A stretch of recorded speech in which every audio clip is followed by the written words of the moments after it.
Welcome back to our podcast, Max's Fearless Youth. This is where we leverage the arts as a creative outlet to reduce the risk of substance abuse and suicide. I'm Hannah. And I'm Yvonne. I am the producer, but today I am here filling in and to give Hannah some backup. And we're so fortunate today to have Pat Horner, who's an artist and a writer, and she just wrote a book, and she proudly supported her gay son, who became a celebrated drag queen and a makeup artist. And he actually, because I read the book, which is great, called Loving Scott, he did makeup for all these different celebrities, from Sarah Jessica Parker to Hilary Swank, and on and on and on. And so she just wrote this memoir about their journey together, actually, and each of their journeys individually as well. So, Pat, so lovely to meet you and see you. Thank you for having me.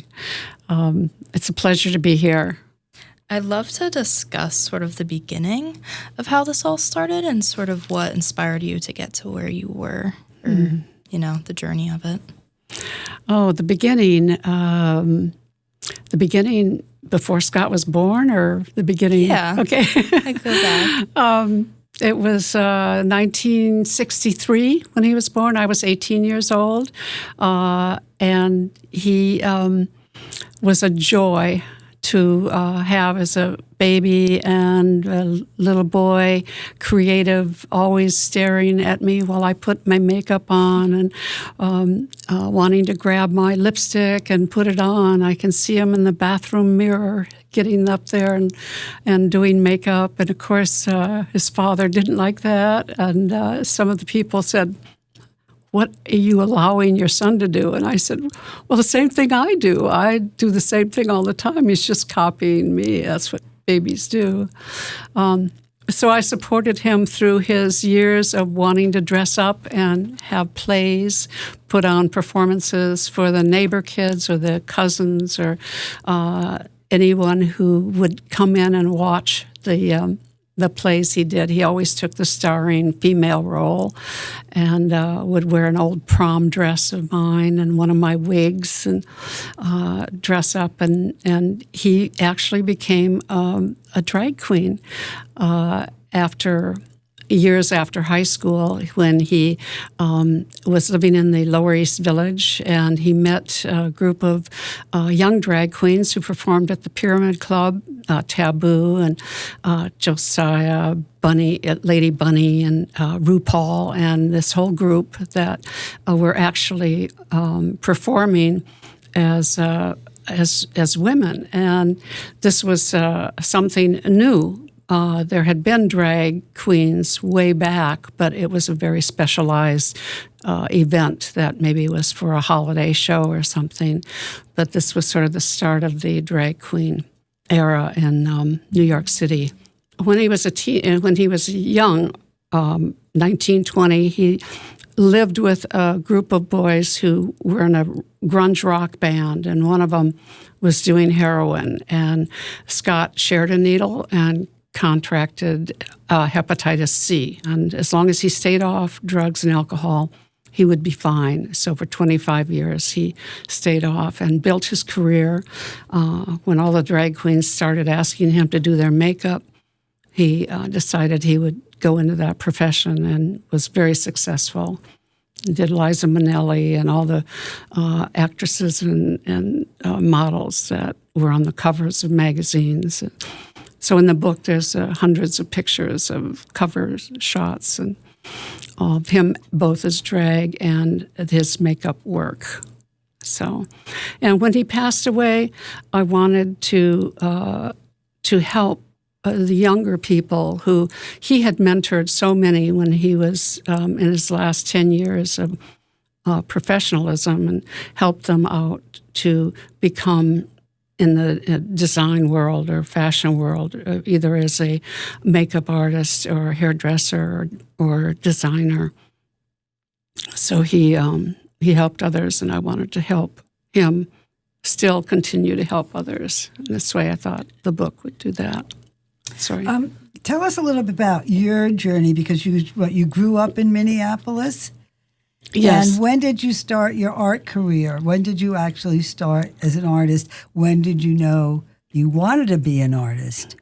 When I was 5, I was drawing anything I could get my hands on. And once I went to school and learned how to write, I started writing, and I was writing stories about the universe and big ideas and all that. Thought I'd be a writer. And then when I was 14, my 10-year-old brother, older brother, gave me a Retina 3C German-made camera. No, yes, it was actually it wasn't a Retina. It was one of these cameras that had the bellows that came out. You open a little door and the bellows comes out. But it was a 35 millimeter camera. He taught me how to use it, and I found a new career. At the age of 15, I was going to be a photographer. Which I considered art, but nobody else did at that time. This was in the early 70s. And I thought, or before that, it was in the 60s, actually. I thought that photography should be an art, and I was going to do art with photography. And then I started taking the photographs, cutting them up, making collages, and then went into collage. And then years later, I went back to my love of abstract painting and became a painter as well. So. And you also lived in Paris. Yes. So what brought you to Paris? Well. And also Scott lived in Paris. Well, he stayed in Paris for times. Oh. He never really had his own apartment there. He'd stay with either Nan Golden or me. By then, 1990, 91, he had started doing drag. And in his early career, Nan Golden photographed him, and as Misty, his name was Misdemeanor, but Misty was his the more fun, kind of young, hip drag queen, where Misdemeanor was the elegant, and when I moved there to Paris, because my mother had passed away, I always wanted to live in Paris. And part of the reason I didn't is because she didn't want me to. She'd say, it's across the ocean. If I went across the country, it wasn't the same to her. In New York, that was okay. She could fly and get there. But she wouldn't fly over the ocean, and she knew that. So, but when she passed away, she left me a little money, and I thought, this is my chance. So I went. The kids were out of school. They were on their own or in, my daughter was still in a graduate program or something. And then Scott came over because he would get jobs. He would get makeup jobs and for a fashion show and have to be there for 10 days or something, and he'd stay with me. And then I think he and Nan shared an apartment together. I'm not quite sure about that. I know I went to visit them, and I thought it was her apartment, but he was staying there and stuff. So they were very close. And he performed at the Paris Opera, the new Paris Opera House at the Bastille, which had just opened the year before. And it was for a show of hers, and that's the prologue of the book has that as an intro, where he performs as Misdemeanor, the very proper, coiffed, not the sort of scuzzy little, blue wig person that she photographed. But he became well known through those photographs as much as through his performances. So yeah, well, so I remember though he kind of transitioned then to being a makeup artist. Yes, and because then he had that relationship with Jed. Yes, and so and Jed was represented makeup artists. Right? And photographers. And designers. Oh. And hairstylists. Oh, I wasn't aware. They were all the high-level ones, the $5,000 a day or higher. That's what they got paid. Scott would sometimes go in, and 2.5 hours later, he made $5,000. And whether or not it was booked or once they did a job for Coach bags, advertising paid even better. And they had booked him for 3 days. That was $15,000. But then they had to cancel. Somebody wasn't going to show. So then they had to book him again, and they made $30,000. I think they even had booked it a third time and made $45,000 for 1 day of makeup. That's so bad. Or 3 days of makeup. Not bad. I'm in the wrong business. Right.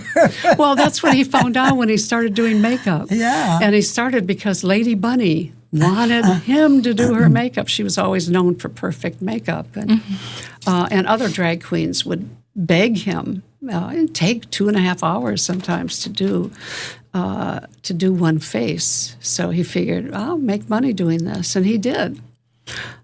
So he became a makeup artist. How did Scott inspire you? Oh, he had no fear. He would do anything to make things look better. When he was about 6 or 7, he picked up a rock and he would study it. He would see things in it. And he would say, I could put something on this and make art. This is before the pet rocks, by the way, long before. So he actually covered the rock with aluminum foil, did several of them. The little boy next door, who was 2 years younger, said, I want one. And Scott said, well, they're 25 cents each. That was a lot of money back in the early 70s. So that evening, the mother came over very angrily with her little boy. He paid 25 cents for this rock. I want your son to give back the money. And so I called Scott and I said, how are you going to respond to that? And he said, it's one of my better rocks, but I'll give you. He returned the quarter. So funny. And of course, later that evening, ended up talking his mother into paying $1 for a rock because she had enjoyed the play so much. We invited her to the play that evening. So then she bought several rocks for $1. And that's a story in there, too. What do you benefit most out of creating art? Is it the process or like the finished product? I think it's a process. I think when I remember as I was a child on the floor drawing, it didn't matter to me that my mother ended up throwing the piles of drawings away. It didn't mean anything to me. I mean, once in a while I'd kind of miss something, I think. But what I loved was actually doing it and seeing what I could do at the moment. When they gave me paper dolls to play with, I would cut out the paper doll things, but I would also, anything else, I got a paper bag. I would make paper bag dresses for the paper dolls. I would do something on my own. And maybe that's where Scott got it. And then I could receive when he would do things that I would remember that. Because as you get older, you forget the things you did as a child that gave you pleasure. I forgot so much. But once I got back into art and am in the studio making it, that's the important part. I think as an artist, the more you kind of dive into that process, the more you discover yourself and sort of who you are as a person. And I think there's also a healing aspect into that. Yes. How has art healed you, especially through that process? Yes. Yeah. It is healing because it's getting in touch with something inside of us that we don't normally utilize. And it's the same, I think it's the same, for me, it was the same thing that I would try to reach when I started drinking and drank more and then did pot and then did other drugs. I was always trying to search for this thing inside of me that I knew was there, that I had glimpses of at times, but never quite found it.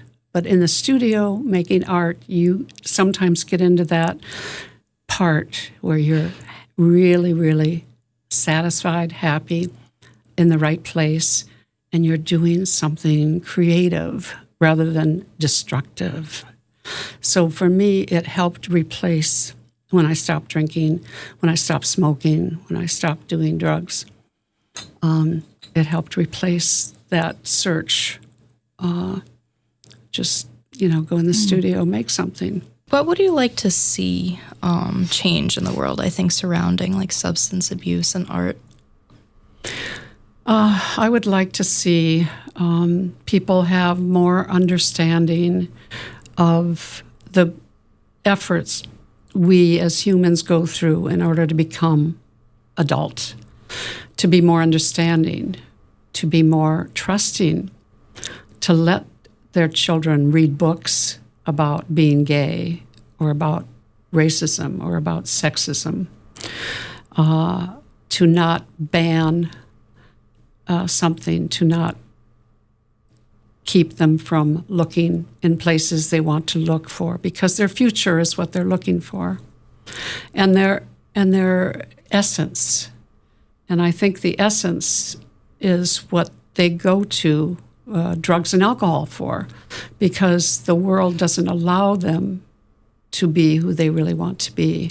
I think my generation has come far in a sense that between social media, we've been given a lot of outlets to really try new things and experiment with new ideas and designs and styles and just sort of your identity as a whole.